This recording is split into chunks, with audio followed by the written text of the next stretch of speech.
Hello friends, welcome to Ajay Dev மாம்ஸ் vlog. இன்றைக்கி நம்ம சேனலில் என்ன ரெசிபி பார்க்க போகிறோன்னா, ரொம்பவுமே சிம்பிளான இட்லி மிளகாய் பொடி எப்படி பண்ணுறதுன்னு பார்க்கலாம். போகிறதுக்கு முன்னாடி மறக்காமல் நம்ம சேனலை சப்ஸ்கிரைப் பண்ணாதவங்க சப்ஸ்கிரைப் பண்ணிடுங்க. வாங்க வீடியோக்குள்ளே போகலாம்.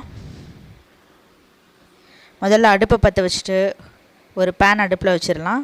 பேன் ஹீட் ஆனோடனே 100 கிராம் அளவுக்கு கடலப்பருப்பு, ஆயில் எதுவும் சேர்த்துல, சும்மா ட்ரை ரோஸ்ட் பண்ணிவிட்டு ஒரு பிளேட்டில் எடுத்து வச்சுருங்க. பாருங்கள், இந்த அளவுக்கு ட்ரை ரோஸ்ட் ஆகணும், கருகிடக்கூடாது. அதே சமயம் ஒரு பிளேட்டில் மாற்றிட்டேன். இப்போ அதே பேனில் 100 கிராம் அளவுக்கு தாளிக்கிற உளுந்து, கடுகு உளுந்து நம்ம தாளிப்போம் இல்லைங்களா, அந்த உளுந்து எடுத்துருக்குறேன். அந்த உளுந்து 100 கிராம் எடுத்து இதையும் நல்லா இந்த மாதிரி செவக்க வறுத்துக்கோங்க.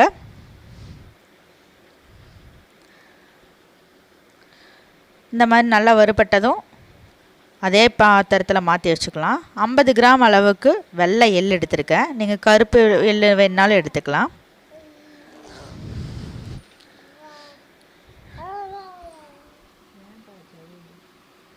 இதையும் நல்லா வறுபட்டதும் அதே பாத்திரத்தில் மாற்றி வச்சுருங்க.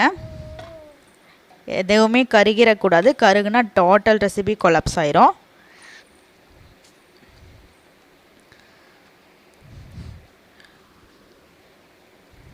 இப்போ 11 வரமிளகாய் எடுத்து வச்சுருக்கேன்.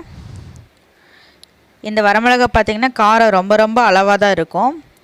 ரொம்ப கம்மின்னு சொல்ல முடியாது, அதிகம்னு சொல்ல முடியாது. ரொம்ப கரெக்டாக போட்டு வச்சுருக்கேன்.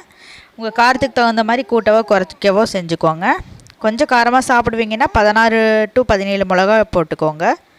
ஒரு 4 to 5 கொத்து ஃப்ரெஷ் கருவேப்பிலை எடுத்து வச்சுருக்கேன். அதையும் போட்டு நல்லா வறுத்துக்கலாம்.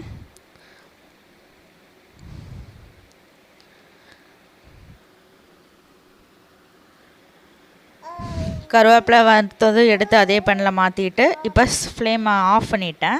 ஆஃப் பண்ணிவிட்டு அந்த பேனோட ஹீட்லேயே 1/2 டீஸ்பூன் பக்கம் அசப்டீடா, இந்த என்னது பெருங்காயத்தூள் போட்டிருக்கேன். அதுவும் போட்டு நல்லா வறுத்துட்டு எடுத்து வச்சுக்கோங்க. அந்த இட்லி மிளகாய் பொடிக்கு தேவையான அளவுக்கு கல்லுப்பு போட்டு அந்த ஹீட்லேயே வறுத்துக்கலாம். ஏன்னா கல்லுப்பில் லைட்டாக ஈரம் இருக்கும், அதனால் ஆஃப் பண்ணிவிட்டு நான் போட்டிருக்கேன். இதுவும் லைட்டாக வறுபட்டதும் சேம் அதே பாத்திரத்தில் மாற்றிட்டு ஆற வச்சுக்கோங்க. ரூம் டெம்பரேச்சர் வந்ததுக்கப்புறமா இதை நல்லா பருன்னு குறைன்னு அரைப்போம் இல்லையா, அந்த மாதிரி நீங்கள் அரைச்சி எடுக்கணும். ரூம் டெம்பரேச்சர் வந்ததுக்கப்புறம் பாருங்கள், இந்த மாதிரி தான் இருக்கும். ஏன்னா நம்ம வெள்ளை கலர் எள்ளு சேர்த்துருக்கோம் இல்லையா, ஸோ இந்த கலரில் தான் இருக்கும். மிளகாய் நம்ம காஷ்மீரி மிளகாய் போடல, அதனால் சேம் இந்த கலரில் தான் இருக்கும். இந்த மாதிரி குறைன்னு அரைச்சி எடுத்துக்கோங்க, உங்களோட டேஸ்ட்டுக்கு தகுந்த மாதிரி.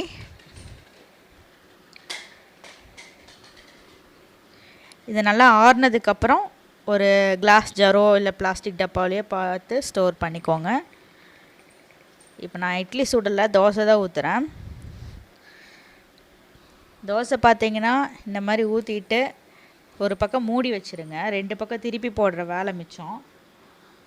டைமும் சேவ் ஆகும், கேஸும் சேவ் ஆகும்.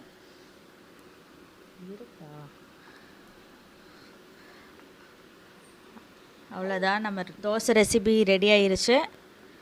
இப்போ இட்லி மிளகாய் பொடி இப்போ நம்ம அரைச்சது வச்சு சர்வ் பண்ண வேண்டியதான். தேங்காய், கடலெண்ணெய், நல்லெண்ணெய், இது 3ல் என்ன வேணால் யூஸ் பண்ணிக்கலாம். நான் ப்ரிஃபர் பண்ணுறது நல்லெண்ணெய், கடலெண்ணெய் தான்.